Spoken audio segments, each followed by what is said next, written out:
capítulo 2, que este siervo de Dios, a quien el Espíritu Santo describe como un hombre perfecto y recto, temeroso de Dios y apartado del mal, en un solo día, tuvo que enfrentar una tormenta inesperada. Job, en un solo día, mis hermanos, perdió todos sus bienes, perdió todos sus hijos, y luego más adelante pierde su salud y pierde a su esposa. José, la mayoría de nosotros conoce la historia de este hijo de Jacob, también tuvo que enfrentar un día muy oscuro, muy duro, que nosotros lo vemos en caricaturas, lo vemos en pintura, y nos lo plantean como algo sencillo. Pero José tuvo que enfrentarse a la decisión de sus hermanos de venderlo y de matarlo. Y yo no me quiero imaginar a mi hermana Calia y a Elvis poniéndose de acuerdo para venderme o para matarme. Ese día fue un día muy duro para José, porque él perdió su familia, perdió su casa y casi pierde la vida. Pero además, un día también, este santo hombre de Dios, después de ser acusado por la esposa de Potifar, le tocó vivir otra tormenta que llegó a su vida sin él estarlo esperando, y se pasó 13 años injustamente en la cárcel. Pero mis hermanos, hubo algo que estos hombres de Dios no perdieron. Hubo algo que a ellos no se les olvidó. Ellos no se olvidaron de que Dios estaba en control de sus vidas. Ellos no olvidaron su fe y su confianza en Dios.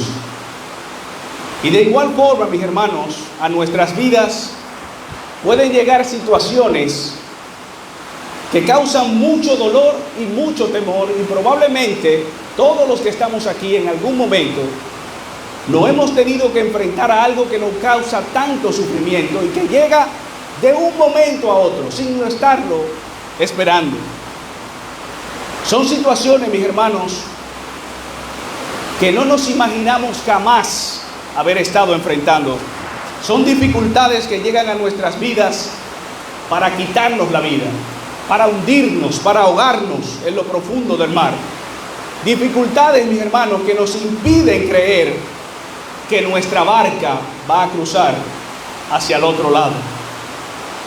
Hermano, aunque usted quizás no le haya pasado, pero a los cristianos muchas veces le llegan tempestades tan grandes, mis hermanos, tan grandes, que lo único que uno puede ver es la barca llena de agua.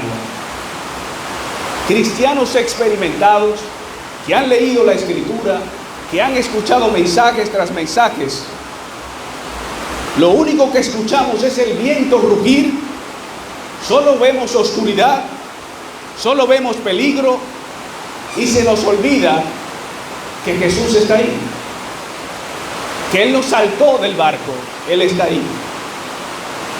Y hermano, lo más difícil cuando suelen llegar estos momentos es tratar de digerir que toda esta adversidad está bajo el control de Dios. ¿Por qué? Porque ahora me tocó vivirla a mí y me suena muy difícil, me es muy difícil dirigirlo. ¿Cómo es posible que Dios esté durmiendo mientras yo me estoy hundiendo? ¿Cómo es posible? ¿Acaso Dios no tiene cuidado de mí? ¿Acaso Dios no está viendo mi angustia? ¿Acaso Dios no está viendo que me estoy hundiendo? ¿Acaso Dios no es capaz de ver que estoy desesperado? Y aquello, mis hermanos, que no perdió Job ni José, es lo que más rápido pierden algunos: nuestra fe. Nuestra confianza en Dios se diluye en un instante. Se nos olvida todo lo que Dios ha hecho por nosotros. Y aunque dice la palabra de Dios que el justo debe vivir por la fe, lo cierto es, mis hermanos, que nuestra fe en Dios en medio de las dificultades suele desaparecerse, suele ponerse a tambalear. ¿Y qué podemos hacer, mis hermanos, si nuestra barca se está hundiendo? ¿Cómo combatir la tempestad si mis habilidades no funcionan? Si mi experiencia en el mar es inútil. La palabra de Dios en este texto que vamos a estudiar nos provee algunas enseñanzas acerca de qué debemos hacer cuando llega la tempestad o si ya yo estoy en medio de ella. Y pudiéramos ver una verdad central en este texto, y es la siguiente: ya que en medio de las dificultades nuestra fe se debilita, tú debes confiar en Jesús, aunque las circunstancias no te favorezcan. Quiero que veamos algunas cosas. En primer lugar, mi hermano, no debes llenarte de temor cuando llega la tormenta. No debes llenarte de temor. Según el relato de Marcos, esta tormenta inicia, diría yo, en el peor momento. Dice que era de noche cuando la tempestad llega a los discípulos, y una tormenta debe ser difícil, muy difícil. Yo nunca he estado en el mar en medio de una tormenta, pero me imagino que de noche una tormenta debe ser muchísimo más peligrosa. Pero además, la Biblia nos cuenta en el relato de Lucas, en el capítulo 8, versículo 22 al 25, que esta tormenta llegó de forma inesperada. No fue que ellos vieron que había la posibilidad de venir una tormenta. Todo estaba en calma, todo estaba tranquilo. Cristo le dice, vamos al otro lado, y de repente viene una tormenta. Ellos habían dejado la orilla, aún estaban lejos de su destino. Ellos iban con tranquilidad y esperaban que todo marchara igual. Pero el mismo Lucas, mis hermanos, utiliza una palabra que solo aparece una vez en las Escrituras y que nos puede explicar un poco mejor de qué se trataba esta tormenta. Lucas dice que se desencadenó una tempestad de viento. Y desencadenar significa descender y bajar, pero bajar con intensidad, una intensidad tan fuerte que la barca casi se despedazaba. Y podemos entender mejor lo intenso de esta tormenta cuando Mateo nos narra que la tempestad era muy grande, tan grande que la barca, las olas cubrían la barca. Y para que entendamos mejor, Lucas nos da otro detalle para que entendamos en qué situación tan difícil se encontraba. Dice que la barca se anegaba y peligraba. Dice, pero mientras navegaban, dice Lucas 8:23, él se durmió y se desencadenó una tempestad de viento en el lago y se anegaba y peligraba. ¿Y qué significa, mis hermanos, esta palabra anegar? Significa llenarse por completo. La barca, las olas eran tan grandes que se llenó por completo de agua. Y hermanos, yo no quisiera imaginarme en el medio del mar en una situación como esta. No había un solo espacio de la barca sin agua. Los discípulos estaban en peligro de perder su vida, impotentes, sin alternativas humanas para solucionar la situación y esperando una sola cosa: nos vamos a morir aquí en el medio del mar. Ahora bien, a todo esto, mis hermanos, se le suma el temor, la desesperación. Los discípulos están asustados, con miedo a morirse. Y lo extraño es que cuando ellos despiertan a Jesús, Jesús le hace una pregunta que pudiera resultarnos irracional. Les narro otra vez.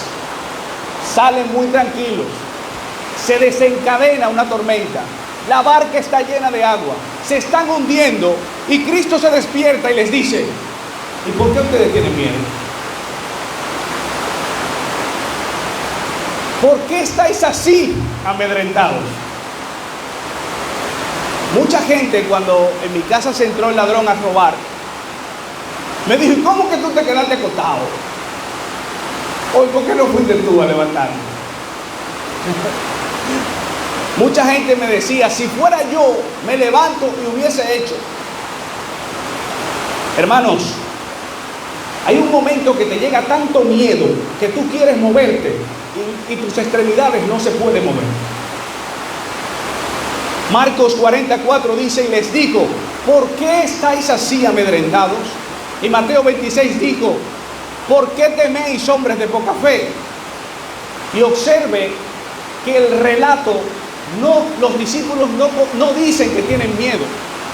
Es Cristo quien les dice: ¿por qué ustedes están así asustados? Hermano, lo que quiero resaltar es que Cristo conoce el miedo más profundo que nosotros tenemos. Nadie se lo tiene que ir a decir. Él conoce el más mínimo de nuestros temores. Yo le dije a un señor, un anciano de casi 70 años, yo vivo sin miedo, le dije. Él me dijo: muchachito, tú te has empezado a vivir. Eso que tú dices no es verdad. Nadie vive sin miedo. Hermano, todos nosotros tenemos algo a lo que le tememos. Cristo les dice: ¿por qué estáis así amedrentados? Amedrentado significa pavor. Y pavor no es cualquier miedo, es un miedo tan intenso, mis hermanos, que las emociones se te descontrolan. Es un miedo tan intenso que usted no sabe ni siquiera qué hacer. Es un miedo que te borra el entendimiento, que te hace olvidar incluso que el Señor Jesucristo había levantado muertos. Es un miedo aterrador. Amedrentar significa hacerle cosas a otra persona para causarle temor. Y lo que Cristo le está diciendo a los discípulos: miren, estas olas, por más grandes que están, y aunque la barca está llena de agua, ustedes no deberían tener miedo. No deberían estar así asustados. La braveza de esta tormenta no debe causarles temor. Y hermano, traten de trasladarse al lago y a la tormenta y a meterse en la barca, y usted escuchar a Cristo tranquilo decirle: no deben tener miedo, pero el agua está ahí todavía. Todavía la barca está llena de agua y la tempestad en sus buenas.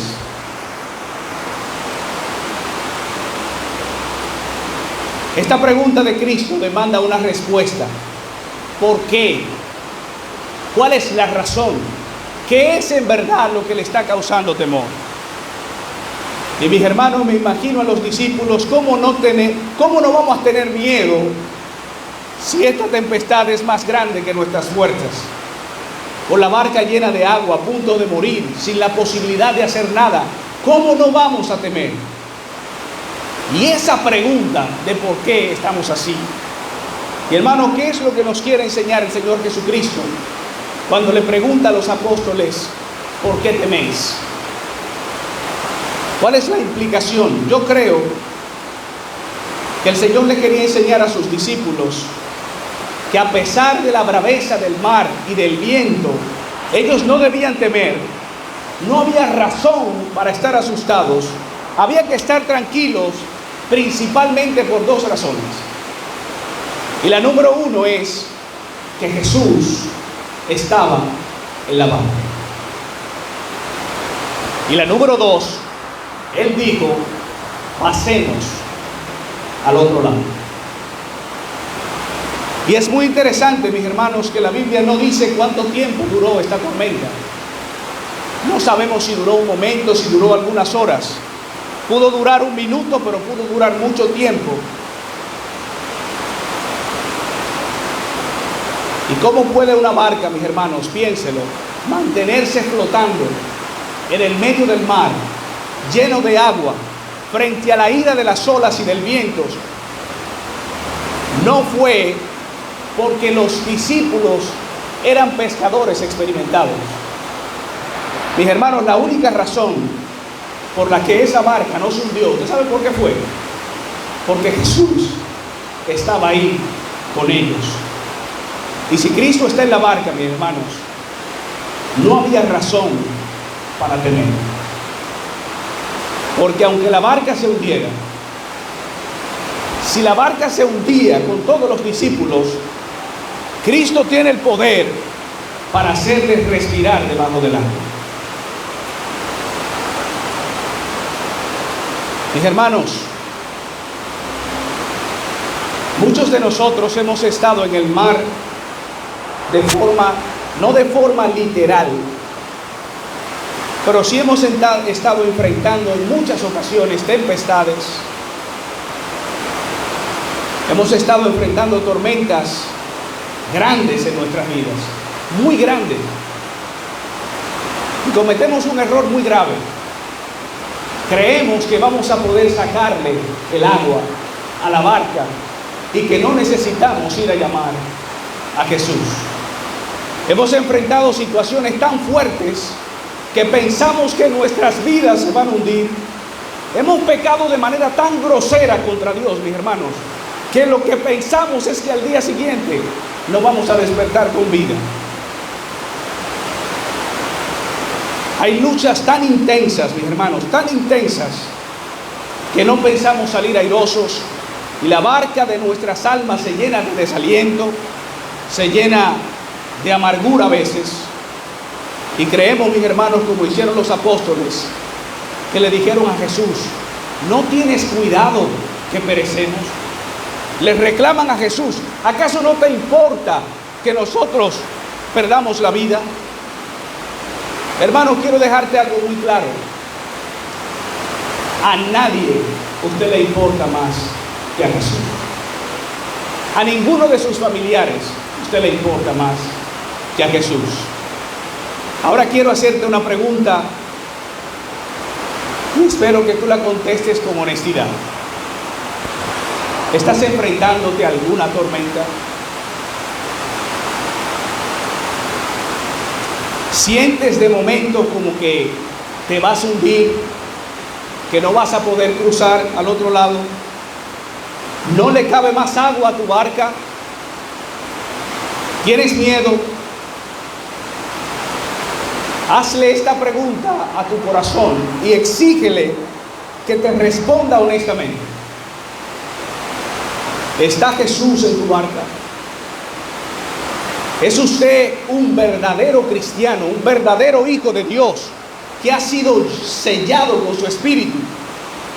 Hermanos, si la respuesta a eso es sí, el Señor nos está diciendo que no debemos tener miedo. Dice un himno: y así la barquilla no va al Señor, hundirse no puede en el mar traidor. Si Jesús está en nuestra barca, el mar y el viento se pueden enfurecer,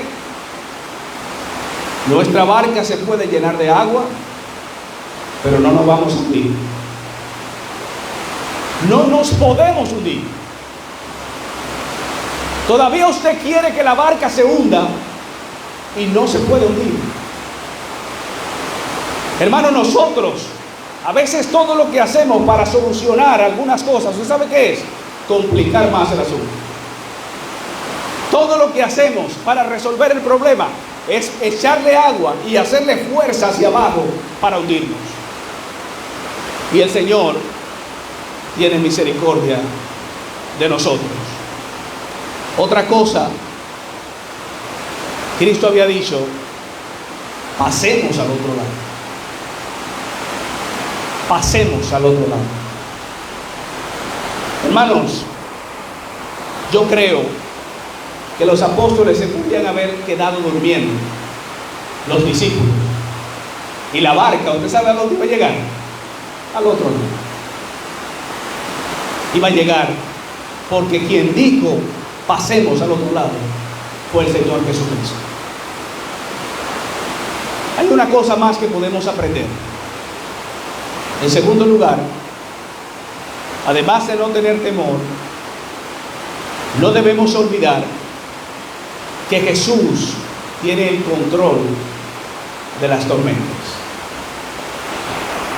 Hermano, no sé si a usted le asombra, pero nunca ha dejado de asombrarme en este pasaje que Cristo, ¿cómo estaba? ¿Cómo estaba?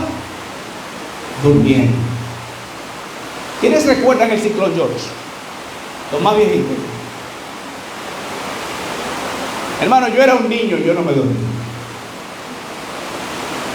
Imagínense en el medio del mar con esta situación y Cristo estaba, mis hermanos, literalmente durmiendo.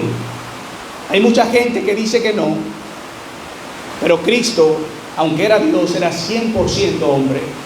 Acababa de tener un día intenso, estaba cansado y Cristo estaba dormido. Hermano, y pregúntese sinceramente, ¿por qué Cristo podía estar tranquilo en medio de la tormenta, seguro y dormido? Observe que la Escritura dice que fue necesario ir y despertarlo. Hermano, cuando una gente hay que ir a despertar, Cristo estaba dormido profundamente. Pero los apóstoles los despiertan con un reclamo: ¿no tienes cuidado que perecemos? ¿No te importa vernos morir? Pero Cristo, mis hermanos, debemos aprender muchísimo y siempre de Él. Lo despierta con un reclamo y Cristo no se irrita. Él se levanta y todos los discípulos contemplan algo que no habían visto.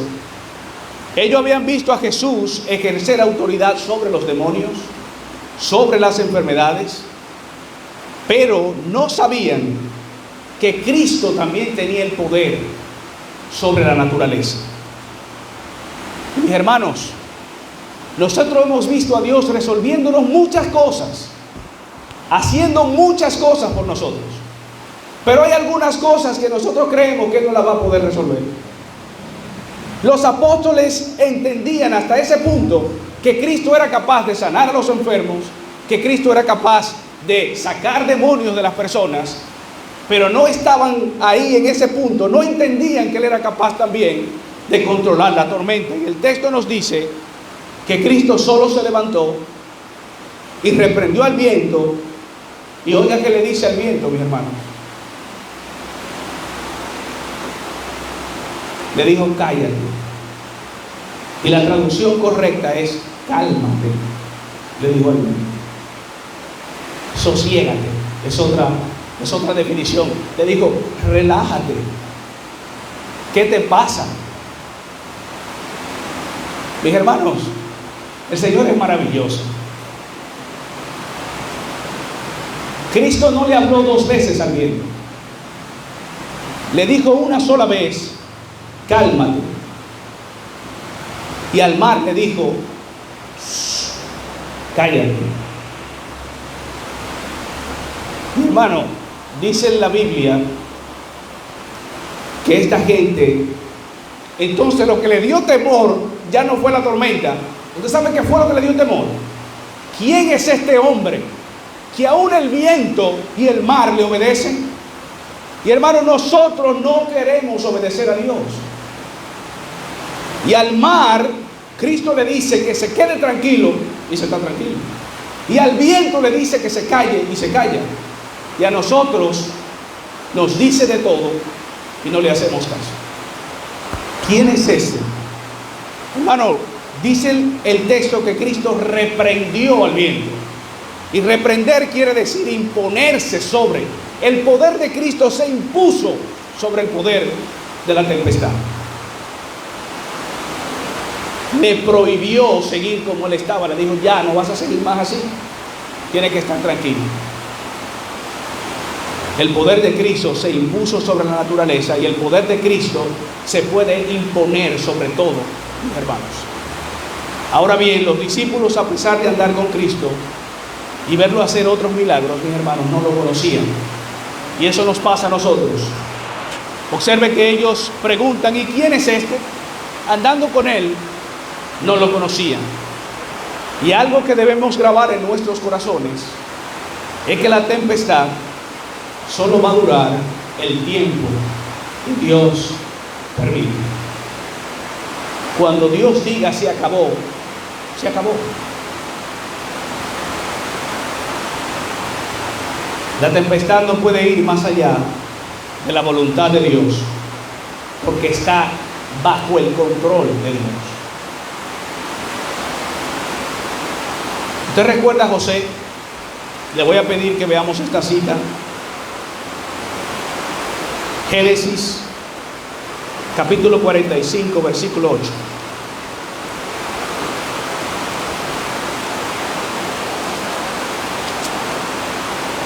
Este hombre de Dios aprendió a verlo en todas sus circunstancias. Dice José: así pues, le dice a sus hermanos, no me enviasteis acá vosotros, sino Dios, que me ha puesto por padre de Faraón y por señor de toda su casa y por gobernador de toda la tierra de Egipto.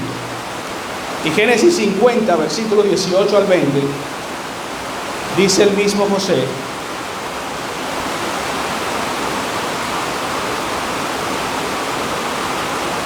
Génesis 50, 18 al 20. Vinieron también sus hermanos y se postraron delante de él y le dijeron: henos aquí por siervos tuyos. Y le respondió José: no temáis, ¿acaso estoy yo en lugar de Dios? Vosotros pensasteis mal contra mí, mas Dios lo encaminó a bien para hacer lo que vemos hoy, para mantener en vida a mucho pueblo. Hermano, José entendió que todo lo que pasa en su vida, todo lo que pasó en su vida estuvo dirigido y controlado por Dios. Y hermanos, los cristianos debemos aprender a estar convencidos de que todo lo que ha pasado en nuestra vida, mis hermanos, no se le ha escapado ningún detalle a Dios. Dios ha estado en absoluto control de todo lo que pasa.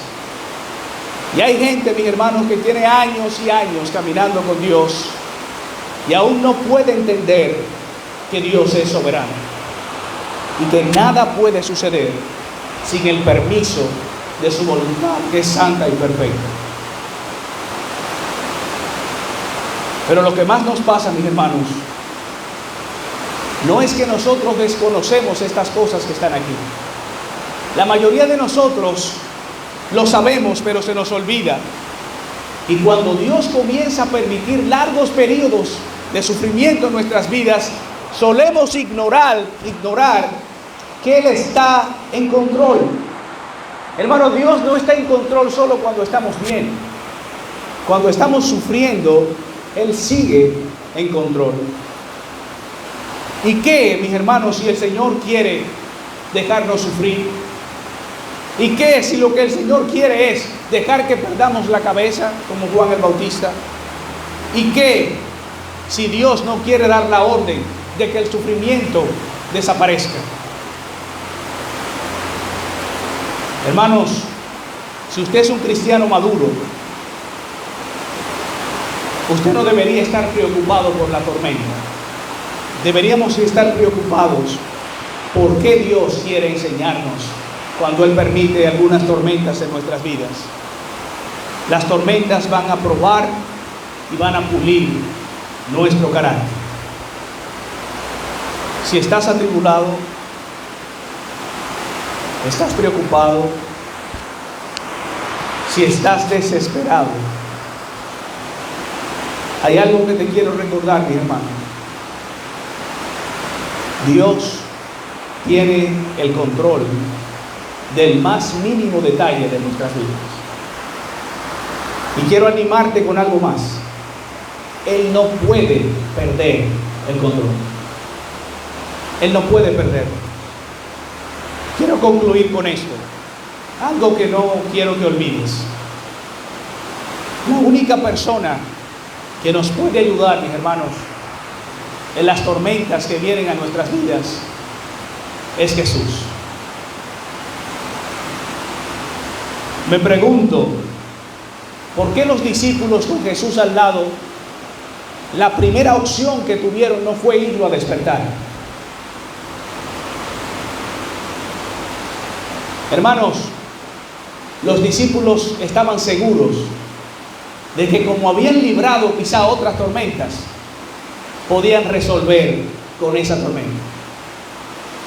Y Dios tiene que ponernos en situaciones tan complicadas y tan difíciles que nosotros tenemos que entregarnos y rendirnos y decirle, Señor, lo entendí. No puedo si tú no me ayudas. Es más, no es que necesito ayuda, necesito que lo hagas especialmente tú, porque yo no lo puedo hacer. Los discípulos querían que la tormenta parara y Cristo quería que su fe creciera. Su preocupación era que estaban a punto de morir y el deseo de Cristo hacer que su fe creciera. Estos hombres que acompañaban a Jesús intentaron sacar el agua de su barca. Sacar el agua de su barca. Hicieron todo lo humanamente posible para salvar sus vidas. Pero frente a esta tormenta, mis hermanos, las habilidades humanas no funcionaron. Su destreza con el mar no funcionó. Sus habilidades como pescadores fueron inútiles. Su experiencia en el mar no los pudo ayudar. Lo único que les pudo ayudar fue despertar a Cristo y decirle, ayúdanos. Hermano, entiende esto. Hay situaciones que vendrán a nuestras vidas que la única forma de resolverlo va a ser yendo al Señor Jesucristo. Nuestras habilidades no van a funcionar. Propóngase que su mayor y su mejor habilidad sea confiar en Dios. Y Cristo le pregunta, ¿cómo no tenéis fe? Hacía horas que ellos habían visto a Jesús sanar, hacer milagros. Jesús les dice, ¿cómo es que aún no confían en mí? ¿Cómo es que aún piensan que ustedes no me interesan? ¿Cómo es que aún no pueden ver quién soy? Mis hermanos, a estas alturas ninguno de nosotros puede dudar del amor de Dios, de la bondad de Dios, de la misericordia de Dios, de la fidelidad de Dios, de lo que ha hecho Dios en nuestras vidas. Cuando Dios quiere hacer crecer nuestra fe, suele meternos en tormentas que nuestras habilidades no van a funcionar.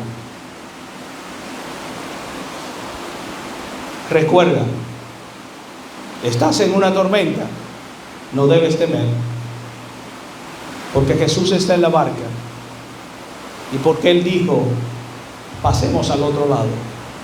No olvides que Jesús tiene el control absoluto de todo lo que está pasando y que Él tiene el poder para que, si Él quiere, decirle al viento que se calle, que se calme, que se sosiegue, y decirle al mar que lo haga también. Y no olvides que solo la fe en Jesús nos puede ayudar. Hermano, hagamos menos y dejemos a Dios hacer más. Todo lo que Dios haga va a ser mejor que lo que nosotros podamos hacer. Así que les animo a que confiemos en Dios, a que estemos tranquilos y a que aprendamos de Cristo. Hay tormentas, mis hermanos, que por más grandes que sean, podemos estar tranquilos, durmiendo en la barca. Tranquilos. Y si Jesús está ahí, si Jesús está en la barca y usted lo ve durmiendo, usted sabe qué es lo que deberíamos hacer, mis hermanos. Ir y acostarnos con Él y estar tranquilos, porque si Él está dormido, si Él está tranquilo, Él nos llevará al otro lado. Mis hermanos, no hay nada que pueda pasar de este lado de la eternidad que impida que nosotros partamos algún día y estemos por siempre con el Señor Jesucristo. Así que el Señor nos ayude a confiar en Él. Oremos. Padre, gracias por tu palabra. Gracias porque ella es poderosa y ella actúa de esa misma manera en los creyentes. Padre, despiértanos. No dejes nuestra fe dormir. No nos permitas seguir dudando de ti.